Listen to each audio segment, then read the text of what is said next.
Que nous sommes dans le social. Et qui dit social dit d'abord la petite enfance qui en fait est le socle de tout développement. Il faut aussi dire que lorsqu'on est sur un terrain social, on est obligé de tout faire pour que au moins l'enfant puisse s'épanouir dans son quartier. Et étant des natifs de Keur Serigne Mbaye Sarr, nous ne pouvons que commencer par Keur Serigne Mbaye Sarr, dans maintenant un espoir d'élargir à Diourbel et à avoir même à avoir le Sénégal. C'est ça notre objectif. Comme vous l'avez si bien dit, un enfant qui n'est pas déclaré à la naissance, il n'est pas dans ses droits. Donc notre combat à nous était de faire en sorte que ces enfants-là puissent être dans le droit. Donc nous, notre ambition aujourd'hui, avec l'équipe que nous accompagnons, c'est de sensibiliser la population, surtout la population de Keur Serigne Mbaye Sarr, pour lutter contre le viol. Parce que, comme on dit, il y a le viol, il y a aussi la violence.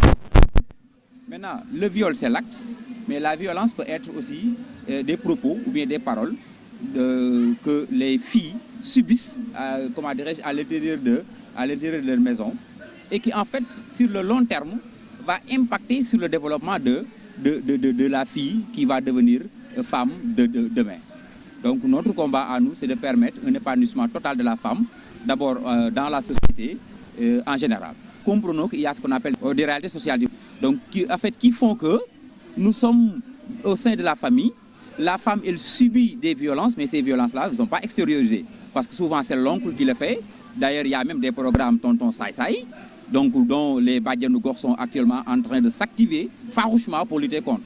Donc, nous, on connaît les dessous, mais on n'en parle pas peut-être, mais nous faisons un travail de titan pour essayer de l'éradiquer. Donc, de façon générale, nous savons que partout où vous allez, il y a donc des viols, il y a de la violence faite sur les femmes. Donc Keur Serigne Mbaye Sarr aussi ne peut pas échapper à la logique. Donc c'est pourquoi nous avons voulu amener le débat ici, de l'exposer pour qu'au moins cela ne puisse pas être quelque chose de tabou, qu'au moins les femmes ou bien les filles qui sont victimes de ces violences-là puissent maintenant se montrer.